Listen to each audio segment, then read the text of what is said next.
Assalamualaikum warahmatullahi wabarakatuh. Kembali lagi bersama saya Mondi. Hari ini kita akan melanjutkan materi bab 3 yaitu tentang kalor. Kalau kamu jalan-jalan di luaran rumah waktu siang hari, apakah kamu merasakan panas? Sinar matahari yang sampai ke bumi menyebabkan kulitmu akan terasa panas. Apa sebabnya?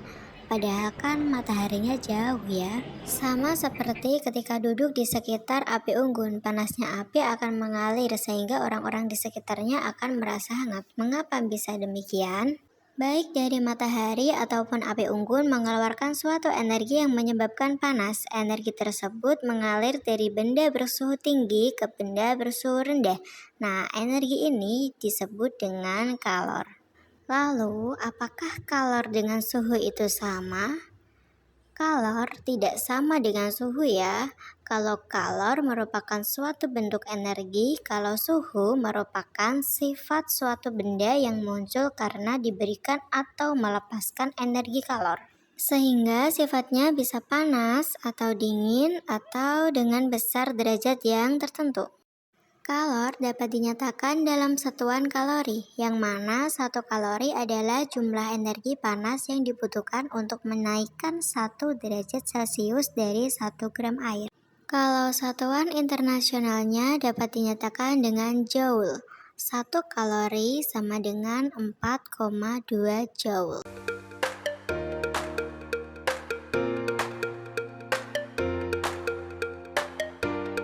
Pada saat terik, pernahkah kalian berjalan-jalan di jalan raya tanpa alas kaki? Tapi jangan dicoba ya, jelas nanti telapak kakimu sangat kepanasan. Karena kalor dari matahari diserap oleh aspal, sehingga aspalnya akan terasa panas sekali. Tapi dengan kondisi yang sama, ketika kamu main ke kolam renang dan terpapar sinar matahari, airnya tetap bersuhu seperti biasa kan? Padahal juga terkena panas dari matahari. Mengapa bisa demikian? Setiap zat memiliki kalor jenis yang berbeda dari yang lainnya. Kalor jenis merupakan jumlah energi panas yang diperlukan oleh 1 kg bahan tertentu untuk menaikkan suhunya sebesar 1 Kelvin. Kalor jenis memiliki satuan joule per kilogram Kelvin atau joule per kilogram derajat Celcius. Aspal akan terasa lebih panas daripada air walaupun diberikan kalor yang sama dalam waktu yang sama, karena kalor jenis air lebih tinggi daripada kalor jenis aspal. Sehingga air akan membutuhkan kalor yang lebih besar untuk menaikkan suhu dibanding dengan aspal. Waktu kalian mendapatkan pembagian daging saat hari raya kurban, biasanya kan dapat banyak tuh, dan biasanya juga gak akan habis dalam sekali masak. Pastinya daging tersebut disimpan di dalam lemari es atau freezer biar awet. Perlakuan daging seperti ini ada hubungannya dengan suhu dan kalor loh. Pada suhu berapa daging bisa disimpan dalam lemari es biar awet? Bagaimana kita bisa mengetahui energi panas yang dilepaskan saat mendapatkan suhu tersebut? Lepasnya kalor ini tidak dapat diukur secara langsung, tapi bisa dihitung loh. Anggap saja daging tersebut sebanyak 10 kg dan suhu ruangnya adalah 27 derajat Celcius. Agar daging membeku dibutuhkan suhu sebesar minus 10 derajat Celcius. Jadi berapa kalori yang akan dilepaskan?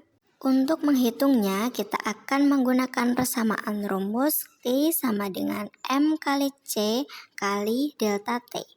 Di mana T adalah kalor yang dilepas, kemudian M adalah massa zat, C adalah kalor jenis zat, dan delta T adalah perubahan suhu.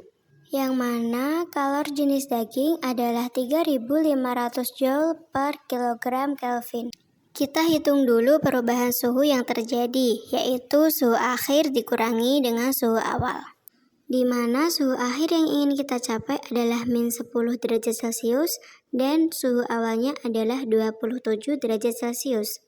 Berarti min 10 derajat Celcius dikurangi 27 derajat Celcius sama dengan min 37 derajat Celcius.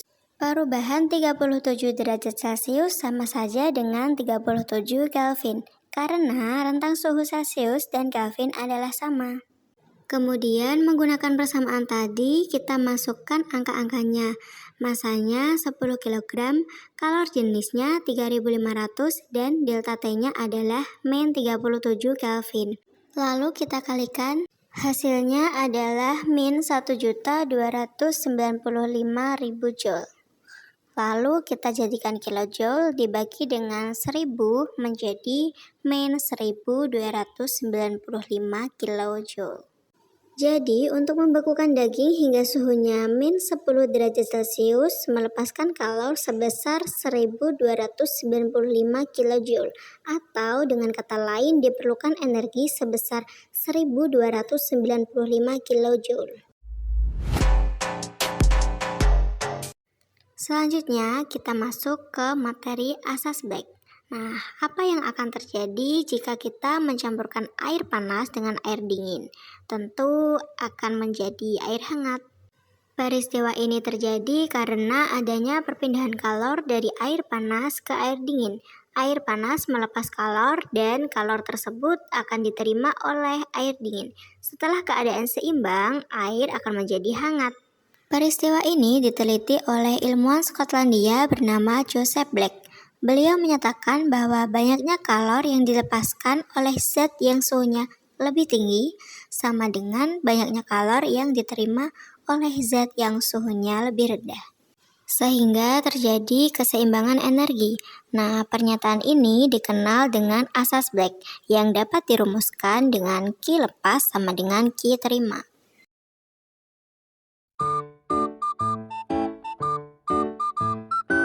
Contoh soal yang pertama, air sebanyak 3 kg bersuhu 20 derajat Celcius dicampur dengan air sebanyak 5 kg yang bersuhu 60 derajat Celcius.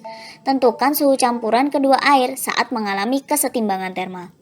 Karena ada dua air yang dicampurkan, maka kita tandai sebagai air 1 dan air 2. Diketahui massa air 1 atau M1 3 kg dan M2 5 kg. Kalor jenis air 4200 Joule per kilogram derajat Celcius.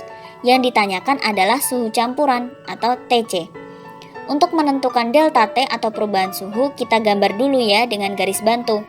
Di atas kita tulis yang suhunya tinggi dan di bawah kita tulis yang suhunya rendah. Suhu campuran tentu akan berada di antara 60 dan 20 derajat Celcius. Jadi kita tulis di tengah. Air yang bersuhu 60 derajat Celcius melepas kalor sehingga suhunya turun. Dan air yang bersuhu 20 derajat Celcius menyerap kalor sehingga suhunya naik. Delta T untuk massa 2 atau delta T2 adalah 60 dikurangi TC. Dan untuk delta T1, TC dikurangi 20. Langsung saja kita tuliskan di rumus asas Black. Q serap sama dengan Q lepas. Masih ingat rumus kalor ya? Karena ini sama-sama air yang mengalami perubahan suhu, bisa kita tulis M kali C kali delta T sama dengan M kali C kali delta T. Lalu kita tuliskan angka-angka yang sudah diketahui.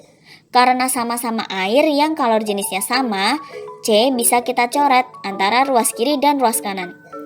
Lalu kita kalikan sehingga diperoleh 3TC min 60 dan untuk ruas kanan kita kalikan juga dan diperoleh 300 min 5TC. Lalu kita pindah ruas. Min 5TC kita pindah ruas ke kiri dan min 60 kita pindah ruas ke kanan. Sehingga diperoleh 3TC ditambah 5TC sama dengan 300 ditambah 60. 3TC plus 5TC menjadi 8TC dan 300 plus 60 sama dengan 360. Angka 8 kita pindah ruas ke kanan, sehingga kita peroleh TC sama dengan 360 dibagi 8. Maka kita peroleh suhu campuran atau TC-nya sama dengan 45 derajat Celcius.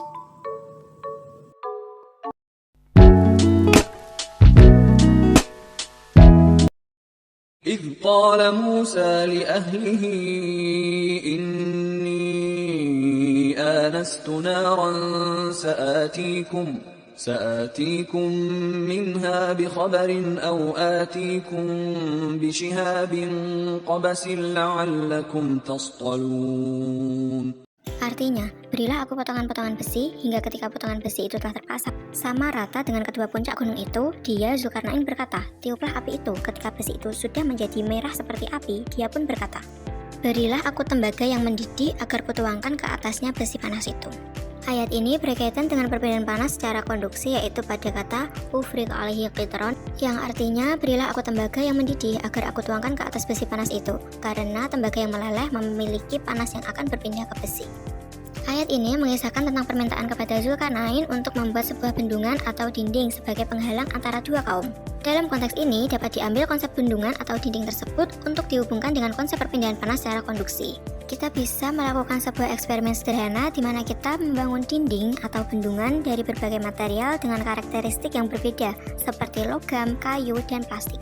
Tujuannya adalah untuk mengamati dan membandingkan bagaimana panas berpindah melalui masing-masing material tersebut. Hal tersebut berkesinambungan dengan fungsi dinding yang dibangun oleh Zulkarnain untuk menghalangi atau mengatur aliran panas. Bagaimana? Mudah dipahami bukan? Cukup sekian pembelajaran video animasi pada materi kalor. Besok kita lanjut di video animasi pada materi perpindahan kalor dan integrasi ayat Al-Quran. Saya Mondi pamit undur diri, sampai jumpa. Wassalamualaikum warahmatullahi wabarakatuh.